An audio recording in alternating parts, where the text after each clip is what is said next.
Welcome to Beyond Your Wildest Imagination. This is a podcast about life after addiction, where people from the Cowichan Valley share their stories about getting sober, staying sober, and how good life can get. Today we have Krause, a member of the Cowichan Valley. He went from being in prisons to going back to prisons to helping people in need. I feel that his story is one of hope and inspiration. Derek, welcome to the show. Thank you. Thank you for having me. Yeah, it's my honor.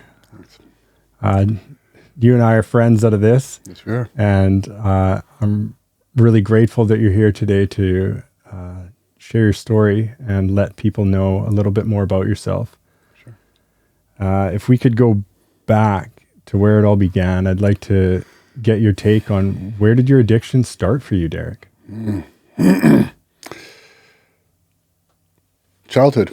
I would say childhood for sure. I think like most children's first addiction, sugar. I grew up in a small town in the Kootenays, Fernie, BC. Great family. My family was always involved in things. But there was something noticed about me that just really wasn't right. So I was brought to the Calgary Children's Hospital and back in early 80s, and I was diagnosed with ADHD. I was put on Ritalin at the age of 7, and in a small town like that, I think I was pretty much the first one. Unfortunately, that impacted my life. You know, word got around. There was children I wasn't allowed to hang out with. It was almost like I was outcast. But when I did get on the Ritalin, it did help. Addiction ran strong from the first time I got into sugar, I got into video games, I got into anything like that. You know, I can still remember, like I said, I had a great family. My parents were baseball coaches, and I'd be out playing the field. Like normally I was a pitcher, but some days I could not concentrate, so I'd be out in the field. And I can recall one instance that stays very vivid in my mind. I was out in the field, and I think I was chasing a butterfly or a bug or something like that, and my mother called a halt to the game and yelled at me to come in to take a pill. I got picked on a lot for that. You know, that's when it came out more. And I think at that point in time, I just entered high school. Like I say, Fernie's a small town, you know, grades kindergarten through 7 in the elementaries and 8 to 12.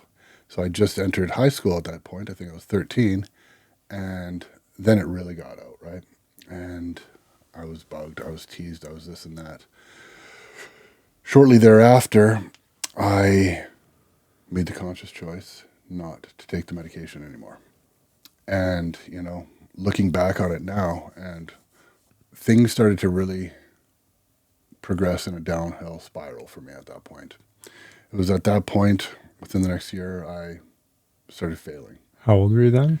13, 14 years old. Okay. Somewhere right in there. I got off the Ritalin when I was 14. So 14, grade 9, failed it. And at that time, I was stealing ski bags up at the ski hill. I was stealing snowboards. I was stealing from the stores in town, going out of town with an older guy. My sister's age, she's 3 years older than me, so he was a senior in high school. And I would go to Cranbrook, I would go to Lethbridge, and we would steal, and bring things back and sell them. And, you know, I don't like to play any sort of blame game or anything, but I think the fact that, you know, I had a mom in my corner kind of shielding me from punishment from my father and hiding things from him back then, so I wasn't disciplined, as well as, you know, she had her issues as well with gambling at the time, quite strongly.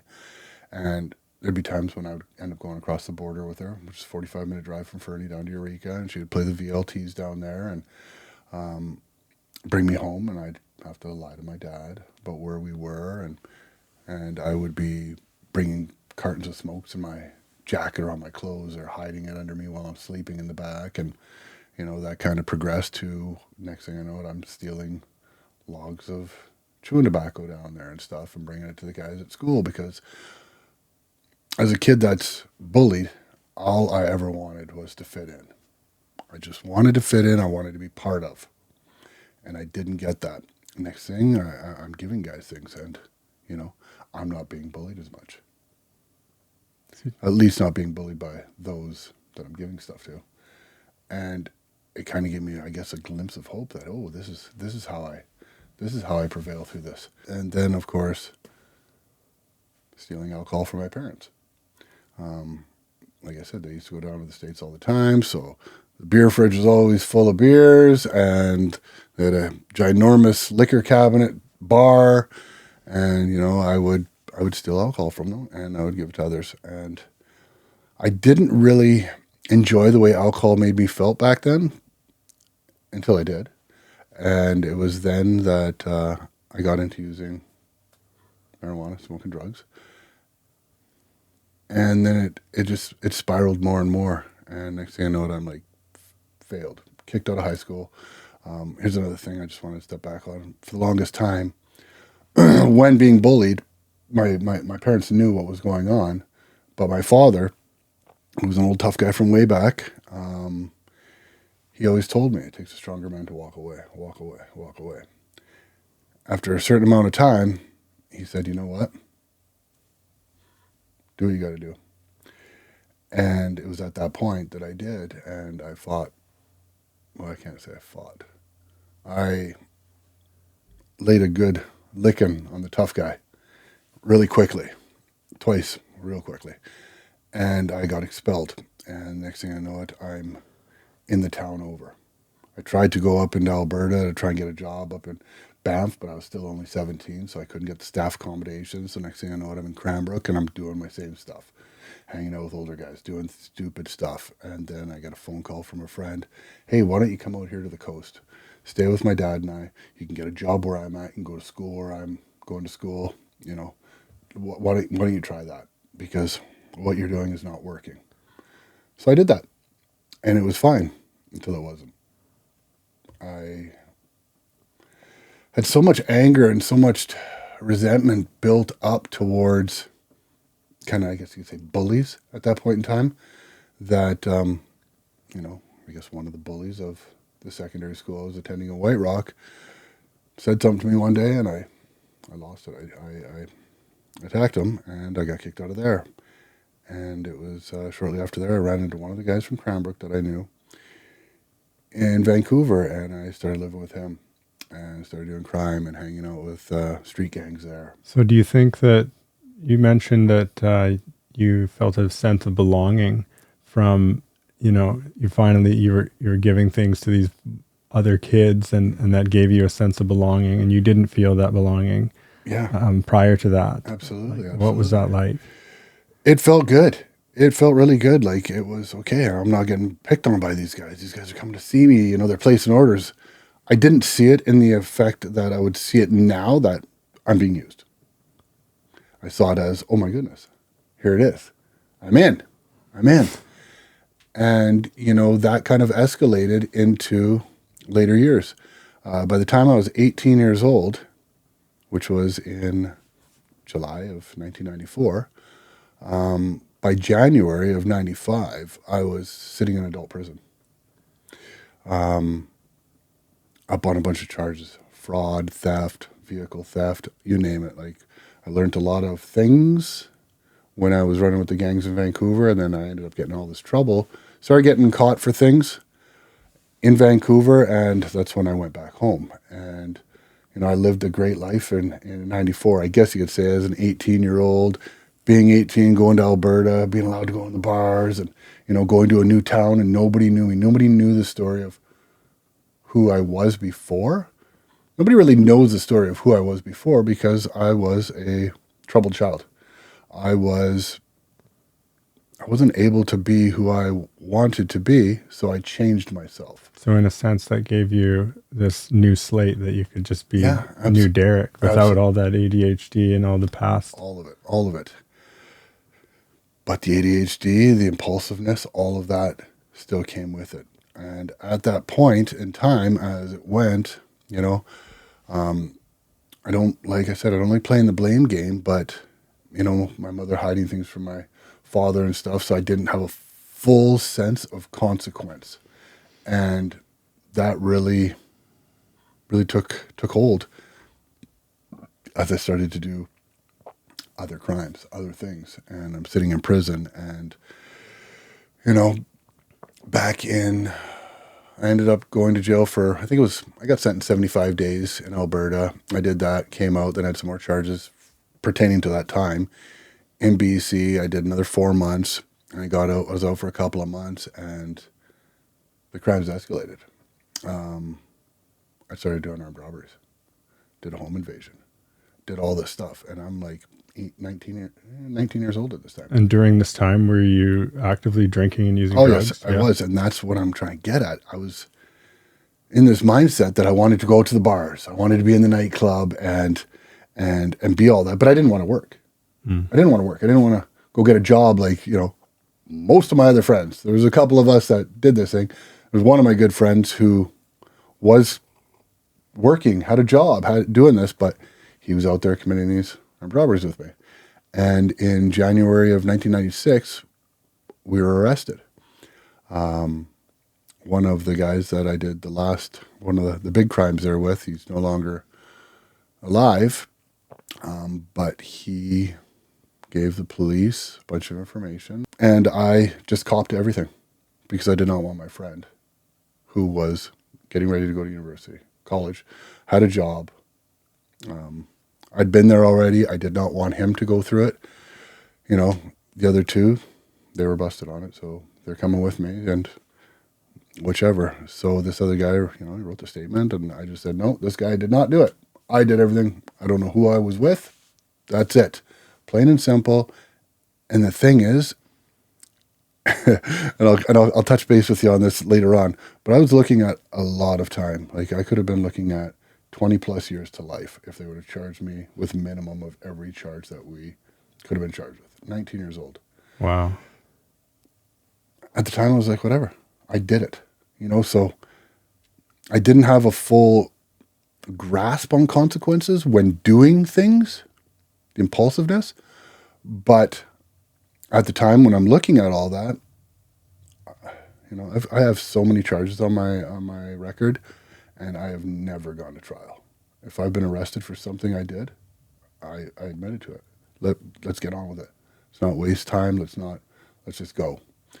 And it sucked. I thought I was going away for a long time. I was this 19-year-old skinny little I think at the time I was 6'5", 180 pounds, just a string bean. I could hold my own and stuff, but going to the big house, it was pretty scary. Something else happened in that town at the time with somebody else that was suffering with addiction, and some very heinous crimes happened. And unfortunately, they happened, but fortunately, the investigators of our crime had to investigate that. So they offered us a deal, 2 years less a day. So I stayed provincial. I didn't have to go to the big boy house. So I jumped all over it. And, I at that time, drugs had, I wouldn't like to say evolved, but I started using harder drugs. I started using cocaine at that time. I was drinking very frequently to the point of blacking out. Actually, looking back, even back into high school, I was not gifted the moderation button. So, like, I would be drunk, passed out at a party at 17 at 7 o'clock, and I'd wake up with one eyebrow. I was that guy, right? I was that guy. And, I did my time. I got out. I wanted to change my life. How old were you then? So that would have been 97, so just 21. 21. And so you mentioned the consequences piece, that you grew up not knowing consequences, but when you were sitting in prison, I was in the consequences. You were in the consequences then. What was going through your head then? Did that change for you? It did, but it didn't,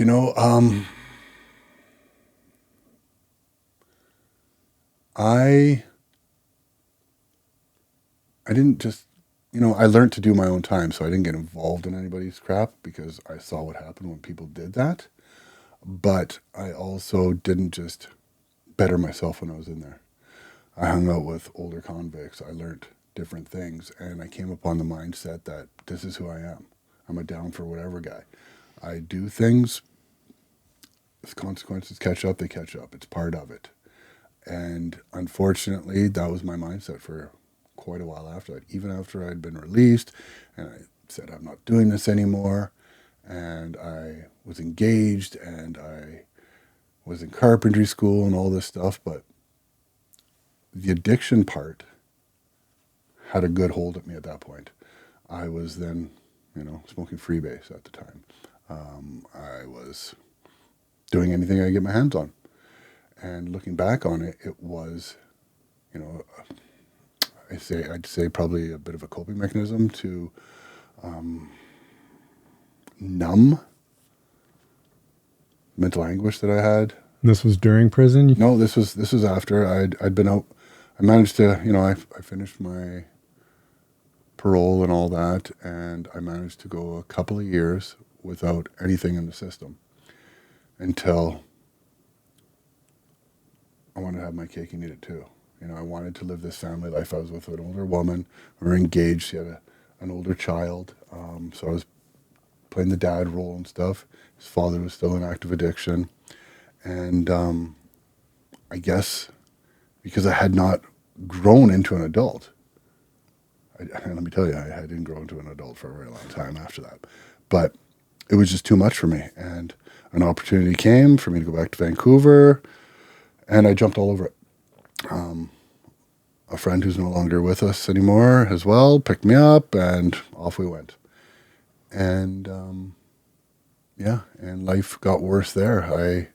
I would find myself, taking off from my friends when we were out drinking, and I would find myself down on the Lower East Side, and I'd be using down there, and not having the thought of consequence, being a young guy, dressed the way I dressed, and pocket full of money, and I didn't see there being a problem. So I was a tough guy. And with that tough guy thing, like I said, that was definitely another addiction part of my life. When I was doing that 2-year sentence, I got into working out, and I got pretty big. And I was, like I said, all the years of being bullied, I could take a beating. Oh, I could take a beating. But then I knew how to give one too. I trained on the bag, on this and that. And then I kind of found myself in with this other crowd because of my sheer size, my strength, my fighting skills. And that was the new thing in my mind. That was my new addiction. Okay, I got to be the biggest. I got to be the strongest. I got to be this. I got to be that. So I don't have to shoplift stuff for people anymore to fit in. Another sense of belonging. There's another sense of belonging, which is addiction. In my mind, addiction is such a crazy thing in how it presents itself to us. But as time went on, the addiction part got me good, right? Like, so I was using anabolic steroids. I was abusing them and living the life that I was living. Sometimes I'd go back into hardcore drug addiction while using steroids. And next thing I know, I'd be in prison. And with that, I ruined my body, my receptors. I could not produce testosterone anymore. Like I destroyed it with the addiction to the drugs and the back and forth. It took you a long time to grow into an adult. Mm-hmm. Let's talk about that for a minute. Like how did that unfold for you, and like hitting your lowest point to working your way into a place of recovery? Well, it took a while to grow into this adult. There was times when you could say I kind of had my life together. I can still remember back in, I guess it would have been 2006, when my dad said, I'm proud of you. And I was giving up that old life, and I was going to work on the oil rigs, and I was doing this. I was getting away from the whole life. Little did he know that I owed a bunch of money, and I was going to the oil rigs to make that money to pay people back. And, that's when I could honestly say my addiction was the worst, like the absolute worst, the darkest it had ever been. You know, I was in a little town in called Lloydminster, and right on the border of Saskatchewan, Alberta. And I think I made it like 2 weeks until my boss brought me out and we drank, and then he liked to smoke drugs as well. And next thing you know it, I'm doing security at a place, and you know, I'm not noticing how bad things are, even when I'm passed out and I'm being woken up by a bunch of people beating on me with baseball bats. Like, nothing broke in me, but I was a mess. I recuperated and I went right back. I didn't see, you know, and it wasn't for a while till I was running security in there again, and I was mistaken for somebody else. And a very, very, very large human being came into this place and mistook me for somebody else. I had my arm snapped in half with a baseball bat. The baseball bat was broken over my head. And I was, this is the life I chose. So when I'm saying this right here, right now, I'm saying that for the listener that is suffering from addiction right now, thinking, you know, this is where I'm at, this is who I am. It doesn't have to be that way. I live my life now by a very strong motto, and it's nothing changes if nothing changes. You know, I was told in recovery a number of years ago, you only have to change one thing, everything. And that's your mindset and everything. And when my life finally got better, I had a couple federal sentences under my belt. You know, I got a few years for attacking a cab driver, which I don't recall. Blacked out in addiction in Calgary, and a heist I pulled. And I got out of that, and I walked away, and as soon as I was done parole, and I could leave the town that I was in, I didn't go do the right thing. I thought I did. I thought, oh, I'll get out of this town, everything will be fine. No, I went back to friends from that town, but on the coast, and got involved in other stuff, and ultimately didn't work out. And that's when, like I say, when I ended up at my deepest, darkest. And that went on for about 2.5 years, to the point where, you know, I'm sleeping on the mats at the Salvation Army in Fort McMurray in minus 30, 40 degree weather, trying to get by out there, trying to make a bit of a hustle just so I can get a hit, right? Just so I can feel better. And that went on for a bit. And that sounds like an awful lot of consequences building up. Sure there was. And then I made that conscious choice. I'm like, you know what? No. So I went to detox. I walked to this detox, and they said, well, it doesn't just work that way. You can't just walk here. And I'm like, okay, well, you have no beds? Well, we have beds that you can pay for. And I said, okay, well, then I'm just going to go to a robbery or something like that. So that's on you guys. A little bit of manipulation in there. Long story short, they allowed me in.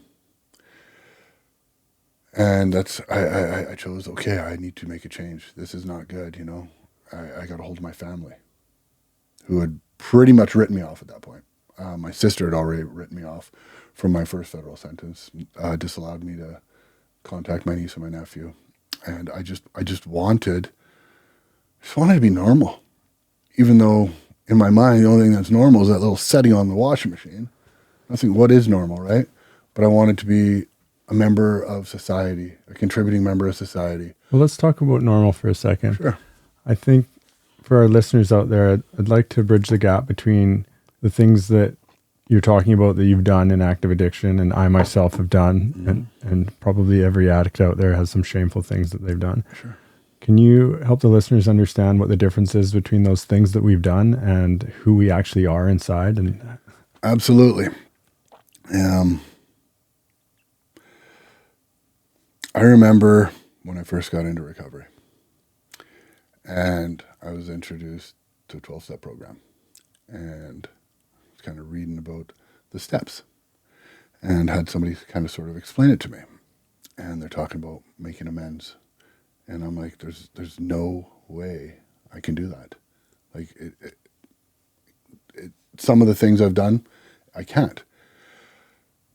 And that person said to me, you can make amends for everything, for starters, by not doing them anymore, by changing things, by helping others. As I work through these step work and that, and I'm looking at the things I've done, and I'm sitting there kind of harboring the notion of the guilt and the shame and such, and it came to me. It came to Derek at that point, because back in the day I was known as the crowd. I'm not the crowd. I'm not that guy anymore. That guy's been laid to bed. But what the crowd did is not what Derek did. Derek is not that guy, and that goes for anybody when they're in addiction. The things we've done, that's us on drugs. That's us under the influence. That is us, a part of us, but it's not who we truly are. You know, look back to ourselves as children, the innocence, the everything like that. That's who we are. But life happens. Things happen, you know. Everybody looks at all these people on the streets right now, and, you know, they shake their head, they're this and that. And it's like, hey, everybody you know is 2 wrong choices away from being that person. I think that's really important. It's also hard for some people to understand that are so far removed from drugs and alcohol. Exactly. But I'd like to dive in a little bit more on how those 2 steps, like how close are people? Because like for myself, I know when I was using that I could have been dead or multiple times, or I could have made the wrong choice and not had a place to live and been on the streets. Mm-hmm. And we are really close to that. Well, especially nowadays where most people are like literally half a paycheck away from being homeless.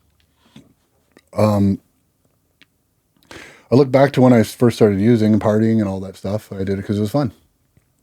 And then I got introduced to something that grabbed a hold of me because it made me feel not the way I normally felt. It was that escape. So anybody making that choice could make the wrong choice, and drugs they can be addicting like that, especially for somebody who doesn't have the moderation button, such as myself. They say, you know what? Anybody.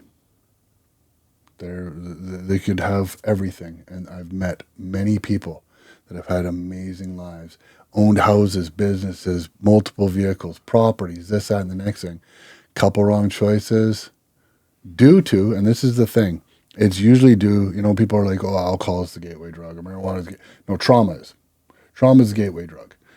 Trauma can be looked at in many different ways by many different people, right? So something happens in their life and they make the choice to numb it rather than sit in it, deal with it, work through it, and then that numbing agent takes over their life. And next thing you know it, they're in a tent down on the Lower East Side. You know, that's what I'm saying to anyone and everyone that's like, oh, it would never happen to me. Met a lot of people that have said that. You know, I've met people that went through rough times in their life, got their life together, and they said never again. Working for the city of Vancouver, cleaning up the Lower East Side, and who do I see? Some of these people down there, a shell of themselves. You know, it's horrible, but it's a reality that people need to understand, that it can literally happen to anybody. Addiction has no boundaries on who it is. It really doesn't. And a piece of that addiction too, that most people who go into recovery, like myself included, go through relapse. Mm-hmm. I think that it's really important to let the listeners and anybody struggling out there know that that's often part of the journey. Absolutely. And there can be shame and guilt attached to going back in the rooms. And I'd just like you to speak on your journey of your relapses and getting clean and how you kept going through that. For sure. So I guess the first time I was really introduced to recovery, I started going to meetings to appease my ex-wife.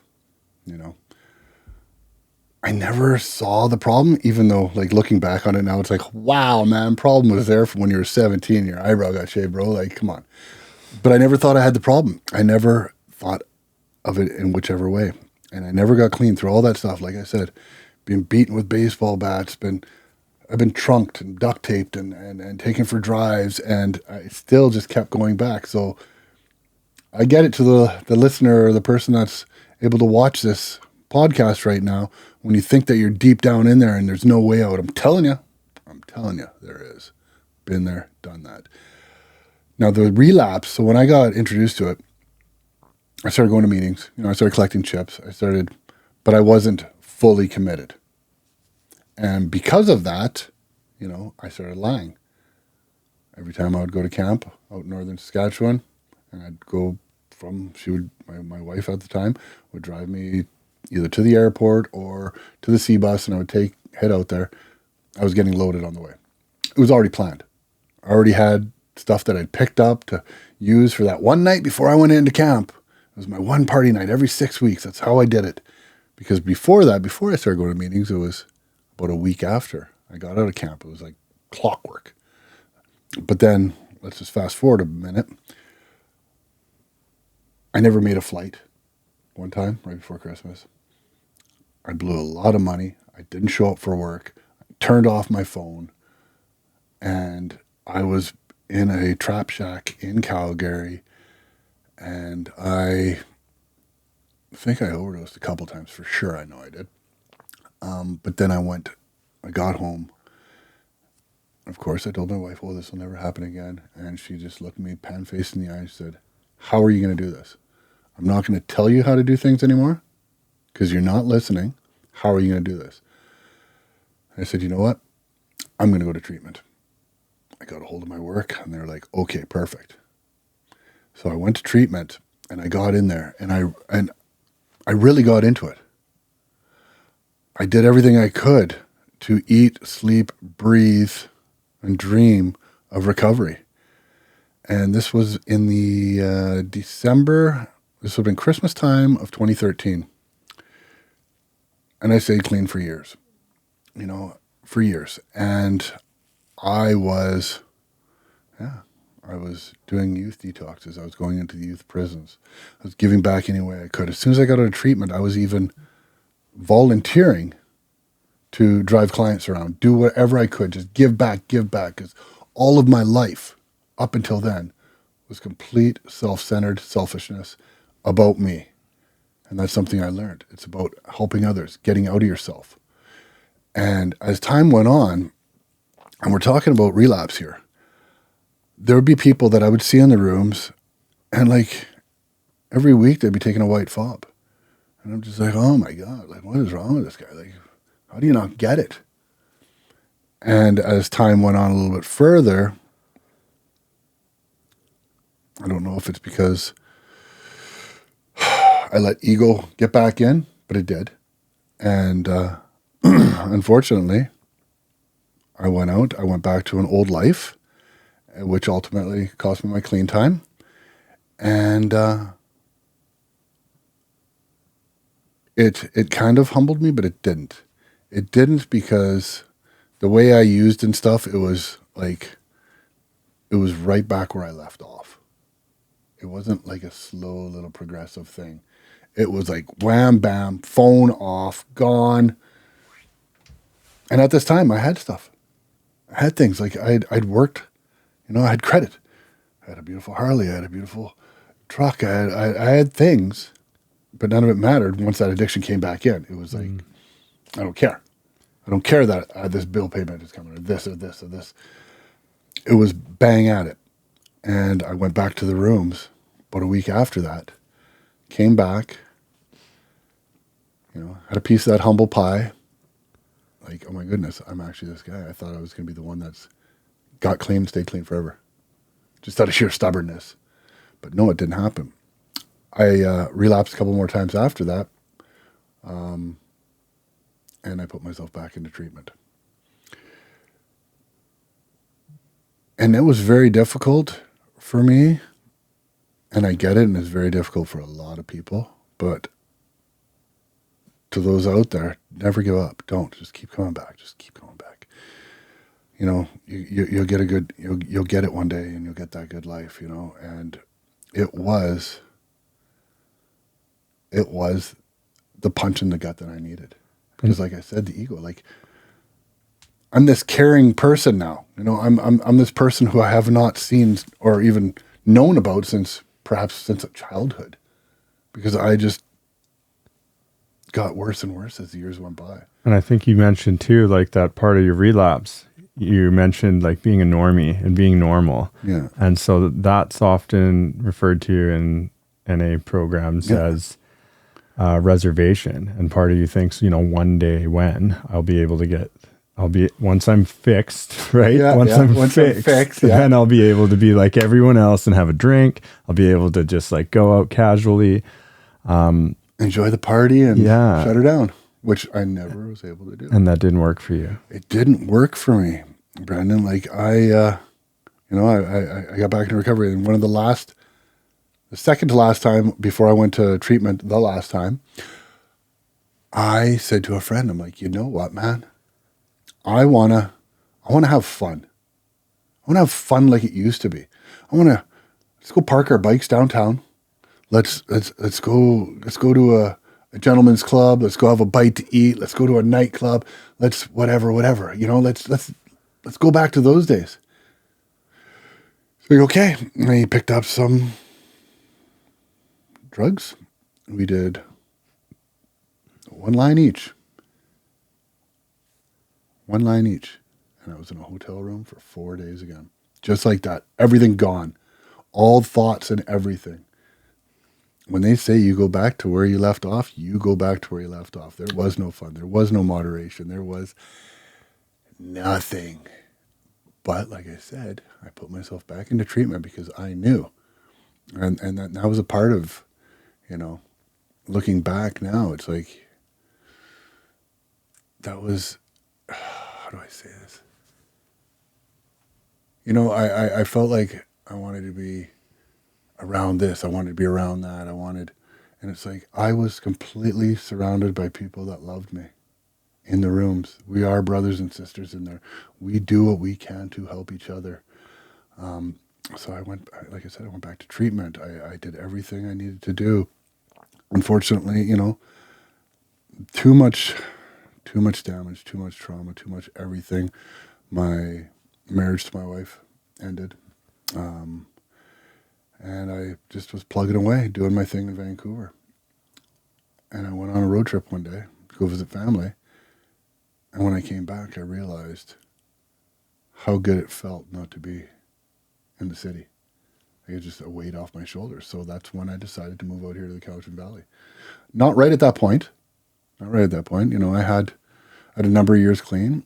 COVID was happening. This was back in 2020. I got online. I didn't know where I wanted to go, but I know I didn't want to go back to my hometown. You know, a lot of my friends are still doing the same things they've always done and drank and this and that. And I wanted no part of that, but I knew I had to get out of there. And ultimately I met a woman here. I came over here. I was like, oh my goodness, this place is absolutely beautiful. And I moved here. Now, sorry, I just wanted to interrupt you. Course. Maybe we can go back a little bit first. I wanted to jump back to when your last stint in federal prison, was it? Yep. That wasn't your last time going there when you got released, though, was it? You came back in another capacity. Yes. Tell us about that. Yeah, so I got released September 2nd, 2010. I was done doing crime when I got arrested, and I was sitting in remand. My street partner at the time was murdered. And it was at that point I decided I was no longer going to do this. Fast forward a few years after being released, that's when I got welcomed into the programs, into recovery. Fast forward 2.5 years after that, I went back to Matsui, which is a federal institution in Abbotsford, where I was released as a volunteer through a 12-step program.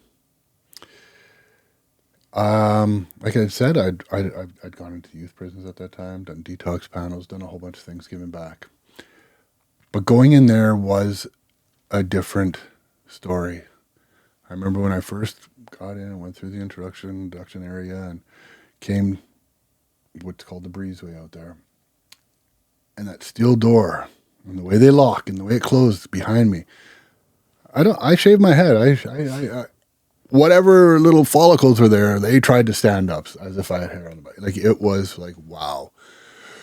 And I'm looking down this breezeway and I'm like, oh my goodness, this really happened. And my friend that's, running, he's the liaison for that program in there. He's like, you okay, bro? You okay? I'm like, yeah, this is wow. And I look over and there's a friend of mine coming out of the Lafers Lounge. And when I say friend, it's not like, hey, how you doing? This is the guy that when I left that institution less than 6 years before, I gave him my TV and my boxing gloves. I gave him everything right down to my socks and underwear. I had one set of clothing when I left, and that was it. He got it, and I'm like, hey, bro. He's like, hey. I'm like, hey, it's Derek. And he looked at me, and he saw the volunteer thing on me. And he was like, what the bleep? And I'm like, yeah, man, I'm in here to do this. And he's like, well, it's on my correctional plan. I'm like, well, come. He's like, too much for me right now, man. Maybe next week. And he came the next week, and I was sharing things with him on how I had changed my life. And there was a few other guys that I was in there with as well. A couple of them lifers. Other guys, kind of like myself, due to addiction issues and such. And I got to share things with them. And even a guy who I ended up sponsoring once upon a time too. He was in there and he got out. He got released. He tracked me down in the town that I was in New Westminster at a meeting, and he's still. Unfortunately, he's back in there right now because he's a stubborn bugger and he does not listen to rules and he drives without a license, and he's in there right now. But he's still clean to this day. I myself, I fell down after that, right? But going back into that capacity and being able to share with fellow convicts, I'm an ex-convict now, but fellow cons, and letting them know, because, and I just want to make this one point, this part clear too, like, aside from those in addiction that suffer from like severe mental illness, if they have FAS and stuff like that, like, it's very, very, very, very, very difficult for them to get clean and stay clean. For women, women that are selling themselves, living on the street, that is the hardest person to get clean and stay clean. And for men, it is convicts that are deep in addiction, that have this con code,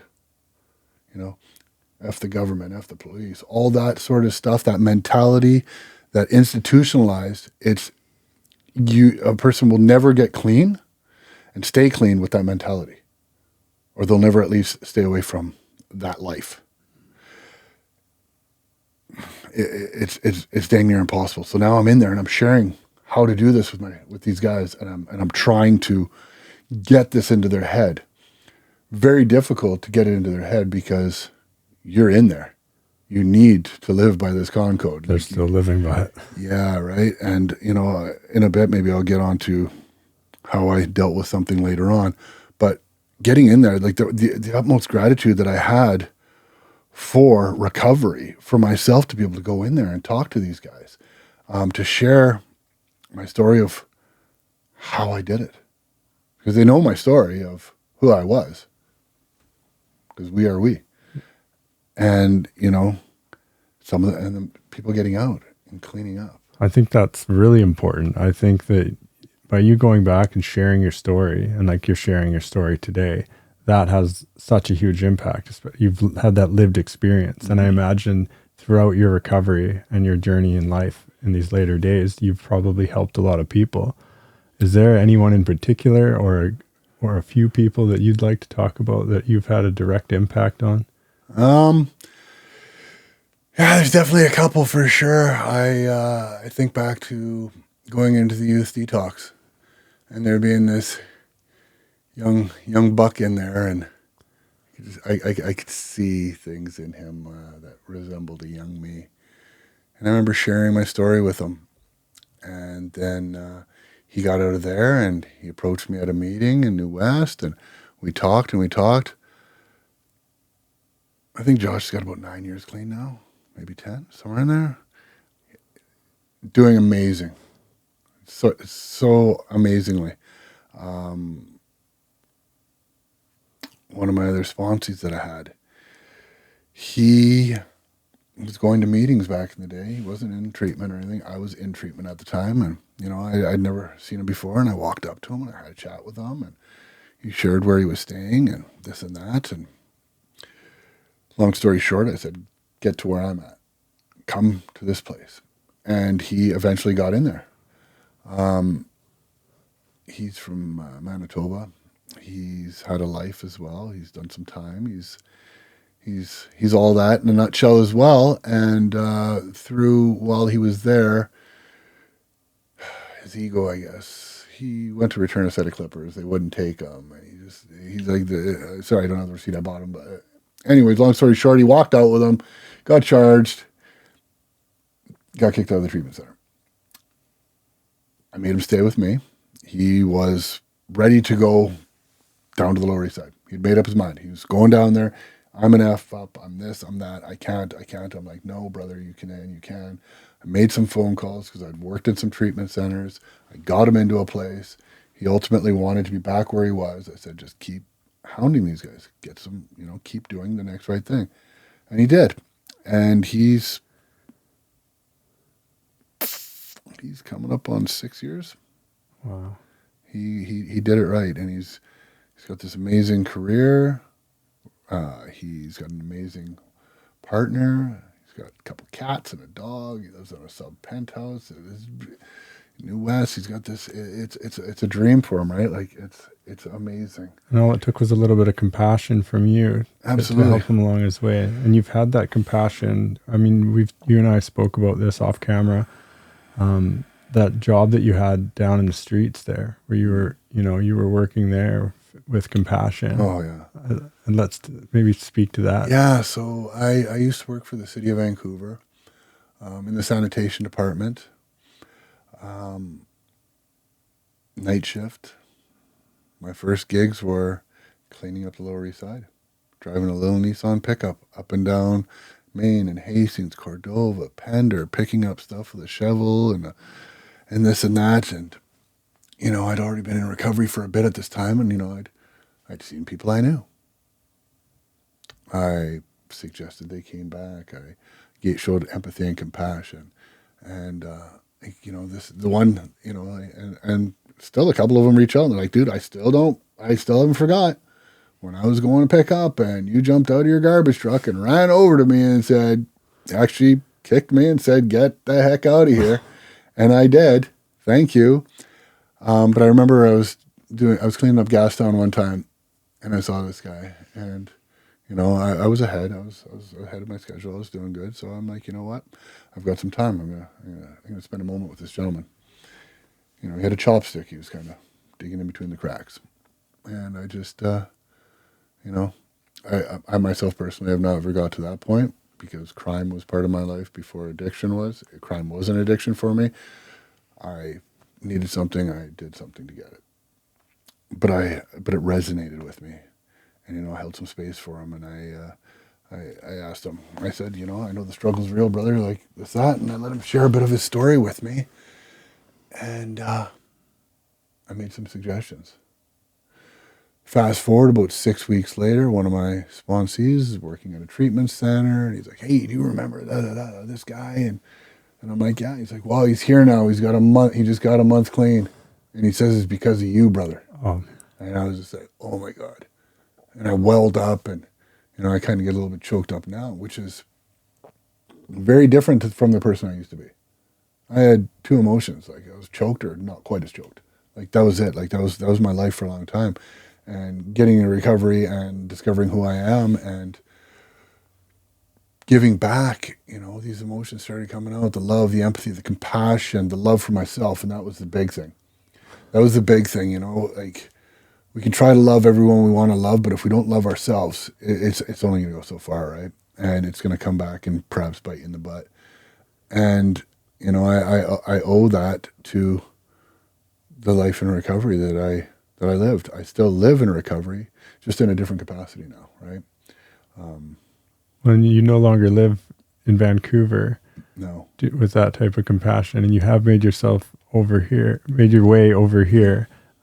How do you live every day with that same compassion and love for yourself? Well, for the first while, like when I first got here, I worked at a treatment center here as well.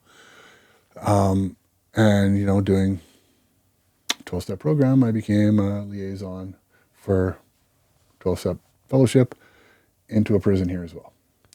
So I was giving back to that, you know, talking to the guys in there until, you know, I took a job that I wasn't able to do that position anymore. How I do that now is, and I just want to throw one thing out there because I find this very important, because this was said to me back in the day, and I get it in a different way now, that you can't change your people, place, or playpens in order to get clean. Now, true, but not true. You can't just move away or hang out with different people if you haven't worked on yourself, if you haven't got to the root cause of why you are the way you are and why you use and why you need to, you know, put the stuff in your body to make yourself feel different. Now, addiction, like I say, drugs, alcohol, food, sex, porn, whatever it is, people escape, right? Now, when I say the people, places, and things, you know, me living in Vancouver, and I'll touch base with you on this in a bit because of, you know, a couple months ago. There's no way, shape, or form I could live, this doesn't go for, could live in Vancouver without being in recovery deep as I was. I need to go to meetings all the time. I need to be doing panels. I need all that, you know. I moved over here. This is my own experience. Let that be known. I moved over here. I was doing all of that. And then I wasn't. I found this life. It's so peaceful here. There's no hustle and bustle. There's no keeping up with the Joneses. There's no feeling of inadequacy, you know. Like, I remember when I was driving around Vancouver after I got out of treatment last time, and I was driving this 2001 Ford Focus, bright red station wagon, and I felt so little. Why? I don't know. Looking back on it now, it's like, why? It got me from point A to point B. Carried my goods. I carry more than that, and I could on my Harley. $1,200 car, $40,000 bike. You know, I'm warm in the winter, but there was that, and like I'm over here, and you know, I see that same vehicle all the time. I see all these little buckets, and it doesn't matter because there's that element of being in the city. This is for myself. This is my experience, okay? And over here, it's just different. It's different. I have an amazing partner.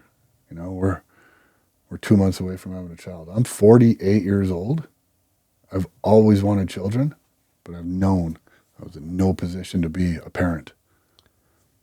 Gang life, prison, drug addiction. Oh, let's go see daddy. Oh, visiting day Sunday. No thanks. Nope, not for me. Now I'm where I'm at, and I'm so excited. And it was, let me tell you, it was work to get where we're at. Now I'm over here, and I'm sorry I came off topic a little bit, but this is where I hold this compassion. I hold a lot of compassion for myself. My partner, she's gone through some trials and tribulations in her life, and she's been clean and sober for quite a while as well. We got these dogs that we walk, and you know, I'm out there and I'm talking to people in the park that normally back when I lived in Vancouver and I had my Frenchie there, and I'd be walking in, and I was, you know, the big muscle head. Don't talk to me. Don't look at my dog. And I'm talking to them. I'm sharing things. I'm listening to people's stories and that. You know, it's like I'll drive down past Save on Foods. Somebody's passed out in the Shell parking lot, in the middle of the parking lot. Everybody's just driving by.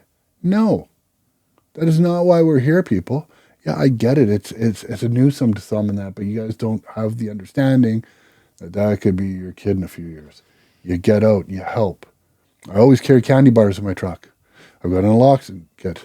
I got the Narcan. I've got water bottles. I have things in there. I'm not going to step over people. People step over people, and next thing you know, if you would have maybe helped, they'd be alive. Still using compassion every day. Absolutely, you know. What do you find now in your life that's most beautiful beyond your wildest imagination? Like, what's going on in your life? Well, like I said, I have a child. I'm going to be a parent. Something that I've wanted for a long time. I had that chance when I was younger with my ex-wife and her son, who's 35 now. When I walked in, he had just turned 9. But I was 21, going on 9. I couldn't be a parent. I had no business, And but now having this child, I just spent the last 10 months working over in the Lower Mainland. I don't know if we have time. I can do a quick share on how I ended up there. Yeah, feel free. Yeah, so another part of me in my recovery, some look at it in a much different way than I do. In fact, when I first got together with my partner, she went and did a plant-based medicine psychedelic therapy. And I remember sharing that with a couple of people in my support group, and they're like, walk away, run, get away, you're going to get loaded. You're going to get loaded, go. I didn't. I really liked this woman. I eventually moved over here. She did another one. I noticed some changes. She did another one. She was off the medication that she'd been taking. She was a totally different person. I was like, wow. Fast forward a little bit. In recovery, throughout all those years, doing everything I did, living my life with compassion, empathy, kindness, love, I always had this dark shadow with me. Always. I couldn't get rid of it. And, I speak to people who have gone from 12-step programs into, a little bit of plant-based medicine helping and this and that. And one of my good friends, Tim, out in Alberta, he said, well, you can't get rid of it. Like, you got to remember, man, like that shadow is probably why you're alive. Because in that shadow, I'm in prison. I've always got to be on point. Always got to be aware of my surroundings. Always got to know what weapons are where, this, that, and the next thing, and how to deal with things. And years of that, gang life, prison life, all that stuff, that shadow was like a chunk of concrete hanging there that there's no way to chip it away. He said that kept you alive. You're not going to get rid of it. But what you can look at is perhaps finding out how to live with it, how to accept it, and be cool with it. Perhaps giving that piece of Derek some compassion as well. Exactly. And that's when I decided, you know what, I'm going to try one of these plant-based therapy sessions. And I was trying to find the right facilitator. My partner had gone and seen this. There's this one female on the island that does it that my partner had seen a few times and was amazing. And I'm not going to pull any punches. I used to have a very strong resentment towards women in authority. Some of the female police I had to deal with, female guards, all of that over time.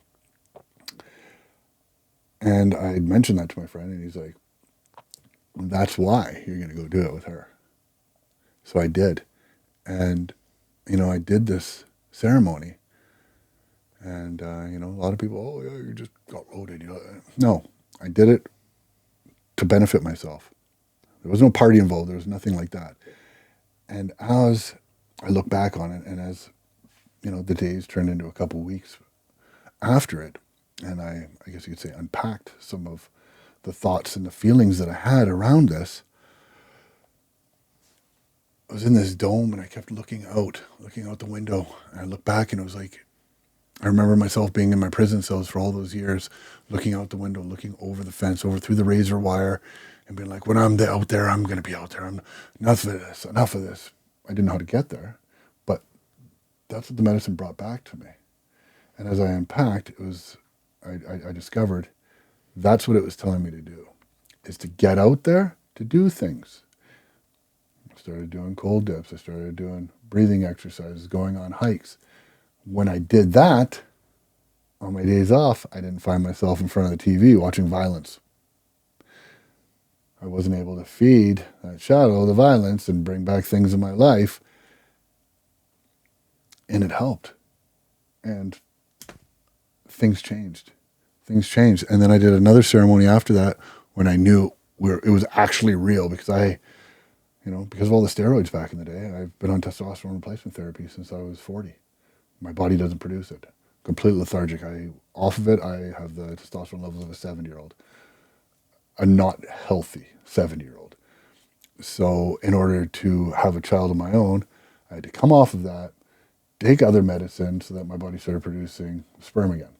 And once it did, and we had embryos, and everything was good, and thinking about IVF, I was like, okay, well, since I've been on this island, yeah, I love being here and that, but it's been very difficult.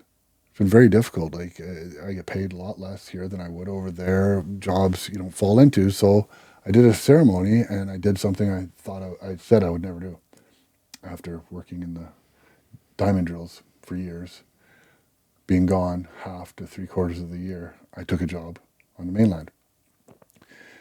And I did that because I knew I could, until I couldn't. Rewind a minute, I said, I could not be in Vancouver and live and be in Vancouver without eating, sleeping, and dreaming recovery. I tried. And I think there was a bit of an experiment as well, wondering because, at this time, now all of a sudden, back in March, the embryo transplant took. Now I'm having a child. Okay. And then all of a sudden, oh my goodness, I used to be an addict. I used to be this and that. How's this going to work? And I made the conscious choice to try to have a couple beers here and there. And I could. I got drunk, and I never thought about drugs. And I was like, oh my goodness. Did the ceremonies rewire me to becoming a normie? I was smoking weed, and, I gave up my clean date. But in that sense, I don't look at it in that sense that that's my clean date, that's how much clean time. It's like, I've got so many years clean. I've done so much good. I'm not basing everything on a fob or a chip. Eventually, later on down the road, I ended up picking up some hard drugs. And I used them. But I didn't finish them. I flushed them. And I went to bed. And I'm like, oh my God. I remember friends doing this back in the day, being able to put stuff away and, we'll hold it till next weekend. I'm like, how do you do that?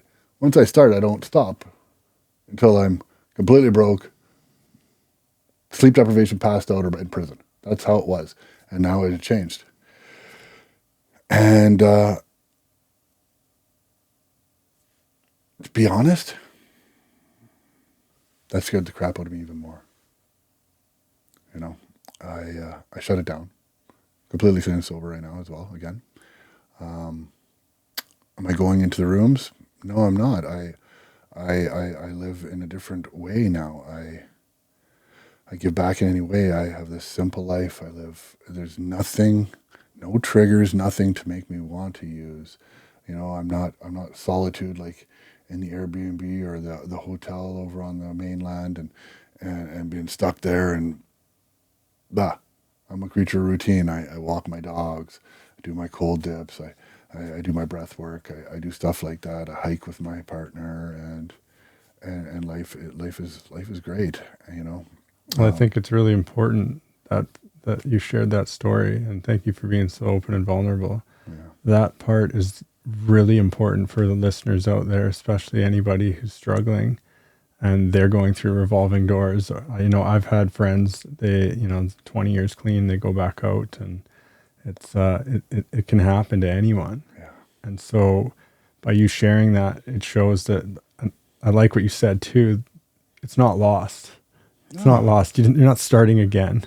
No. And so anybody out there listening, you're not starting again. You build on what you've learned, and it's just a mistake. Everybody makes mistakes. Exactly.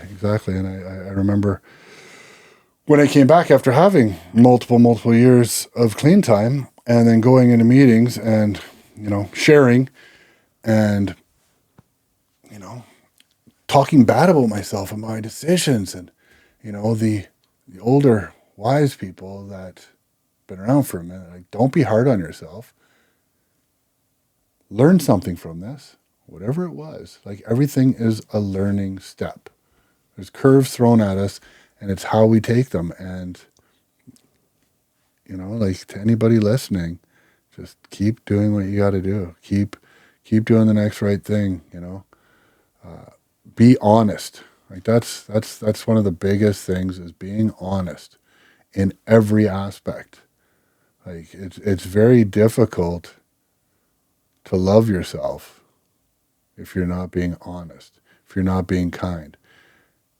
If you don't love yourself, how are you going to stay clean? That takes me back to my first time in treatment. Like I think I was maybe 5 weeks clean or something. And there was a counselor at this place, and he had this old school Land Cruiser, but it was beautiful. And I'm like, hey, you ever want to sell that? Rah, rah. He's like, and he just looked at me. He's like, at the time, I'm a 280-pound, jacked up monkey, mean. And he just looked at me. He's like, I'll do you one better. And I'm like, what's that? He's like, I'll give you that. I will give you this Land Cruiser on one condition. And he's like, what? Well, we got to go on a field trip. I'm like, oh, where? He's like, you and me, go for a walk downtown. We'll walk up and down the back alleys, Lower East Side. And if you can point out one person behind one of those dumpsters doing their thing that loves themselves, I'll give you this. So, what it means is anyone doing that to themselves, you're not truly loving yourself. Once you love yourself and truly love yourself, love the person you are, you're not going to harm yourself in those ways. You're not going to harm those that care about you. You think back to all of our disappearing acts, all of our things that we've done in life that have absolutely horrified those who love us, right? The guilt and the shame that we carried. Once you get past that, understand that you sitting where you're at, watching this podcast, listening, you want the help, you need the help, somebody that does. Once you get to that point where you've put in a little bit of work and got to why you do the things you do and are able to work through it and you really love yourself, you're going to be able to make it. Like anybody can. Like, look at me however many years ago. No, absolutely not. Well, to anyone out there listening, if they don't love themselves, how can they start? So for myself, I got involved in 12-step programs. I started working steps, right? And like thoroughly working on steps, figuring out why Derek is the way Derek is. It takes work. It's difficult bringing back some of these memories, rekindling old trauma and working through it. But once you really look at all of it and you look at the trauma that we suffer, whether it's, childhood trauma of, somebody doing something to you, or, the traumas of the life you've lived and in addiction and the things you've done, once you realize that, childhood trauma, not your fault. Guilt and shame around it, no need for it. You're not the one to blame. How do you process that guilt and shame? How did you? How I dealt with the guilt and shame of my life was by coming to the very strict understanding that the kraut is not Derek. That guy, Derek, an addiction guy, not me. This is who I am. Who I was then, the things I did then, that is, I couldn't do that right now. There's no way I could harm. I can't. It's not who I am. And once we work through these things and we put pen to paper and we share it with somebody else, then we start to be able to forgive ourselves. Like when you get to step 9 and you're making these amends to all these people and harms you've done, the biggest one is the amends to ourselves for the things we've done to ourselves. And once we truly forgive ourselves for the things we did, that's when that other layer of the onion comes off. And that big problem, that big onion, gets a little smaller. And as it goes smaller and smaller and smaller, things things look different. You understand things different, and the guilt and the shame goes away. A little bit at a time, yeah. A bit at a time. Derek, as we start to wrap things up here, I did have one question. What's that? Just tell me a little bit about what's on your coffee cup there. On the coffee cup, a sticker of my friend Mad Mitt. Good friend of mine. Been friends with him for a long time. His name is Shane. He took his life this year.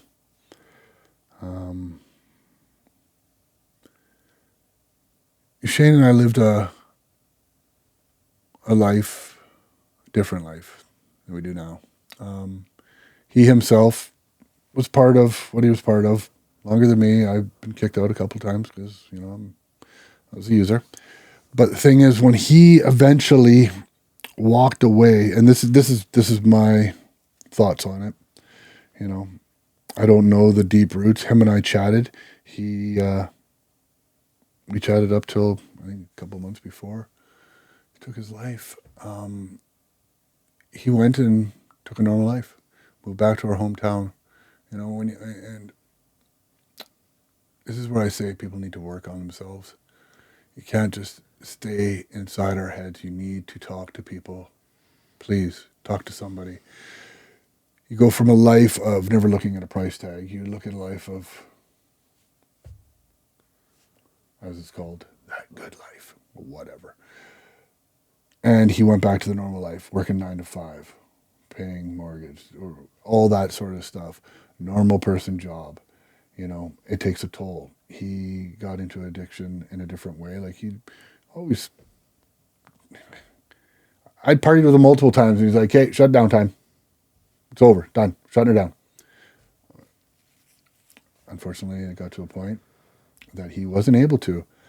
And in amongst all of this, he went pretty deep. And, I was walking on, I was talking to him on a regular basis once he got into recovery. I started going to meetings and I would share with him. And, I could tell when he kind of fell off because there'd be no communication. He wouldn't respond and that. And I get it. Been there, done that. So all of you that have guilt and shame about not answering your phone when mom or dad or wifey's calling, been there. I understand. It's unfortunately part of it, but it doesn't have to be forever. So like I said, Shane ultimately ended up taking his life earlier this year. And that's a sticker that I have on a few of my different water bottles. I have a patch on a hat. So I keep it close all times, I was going to wear a shirt for another friend that unfortunately fell, but wasn't able to get the disclosure thing. And it was my good friend Jared who lost his life a number of years ago as well. It's unfortunate, so many families have lost people, since I've been in recovery. I like the way you and I know each other, and we know each other for a couple of years now. But to the basis of how we know each other, I've lost probably about 100 people since being in recovery, good people with like a week clean to 28 years clean back into addiction. Don't ever get complacent, people. Talk. That's the biggest thing. It's the sharing how we feel. Right? We're not all rock solid. Like I know some hardcore gangsters that have fallen due to addiction, that are these strong, tough guys. But you can't share.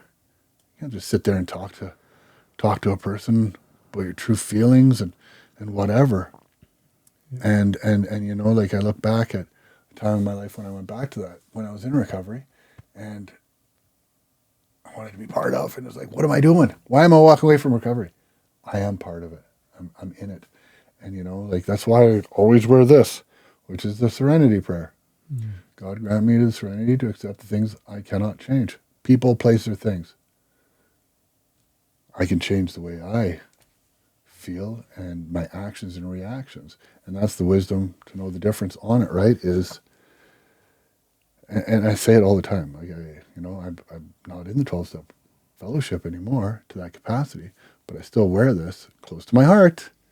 And I say it all the time because let's just face it, nice and happy as we are, sometimes we get mad at the person that's not putting their signal light on, and we almost rear end them, right? Yeah. It is what it is. Well, But, thanks for, yeah. I really appreciate you sharing your stories about your friends. Yeah. I know it's not easy. I myself have lost a lot of people, friends and family, Mm-hmm. brother. And yeah, I'm just hoping that if there's, you mentioned a couple of messages and a couple of things that people can try to do out there. But if you had, one message of hope for people out there struggling, what would your message be? Well, like I said, I live my life by a motto these days, and it's nothing changes if nothing changes. You need to make changes. You need to make sacrifices on things. It's like when I was talking to the youth, and some of them were obviously still in high school and that, and they are kind of controlled by the popularity ring and that what you see isn't always exactly what it is. Life is about being kind, like plain and simple. Like, my thoughts on humanity now are we were all put on this planet for one reason, and that's to help each other. Things went sideways, man. But those things are needed because growth can only happen when we are strengthened through hard times. Like that one country artist, Jelly Roll, he talks about that the rear view mirror being smaller than the windshield. That's just, you can glance back on it, right? I've known that for years. I've heard that so many years ago, and it's always like, it's just so much more looking forward. Quit dwelling on the past. We've all made mistakes. We all have anger and resentment, but we don't have to. And so what would some first steps be for listeners out there if somebody stumbles upon this that's really struggling in addiction right now? Well, for starters, if you have somebody that's in addiction, I can honestly say they're not going to change because you want them to change. They need to, like everybody say, you got to hit your rock bottom before you can start climbing up and stuff. Well, I've hit rock bottom, and I've even dug deeper than that rock bottom before,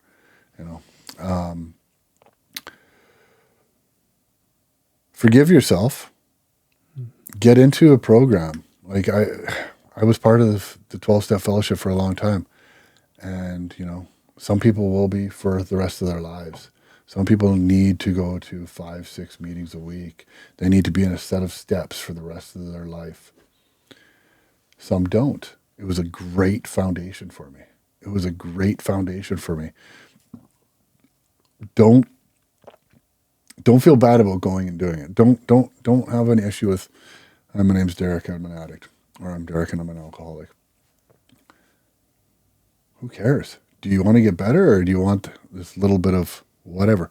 Most people are very, very happy with people when they hear that they've taken 2, 3, 4, 5, 6 months of their life to go rebuild themselves, to get out of the mess that they were in, to work on themselves and become a better human being for themselves, for their family, for their kids. That makes you stronger.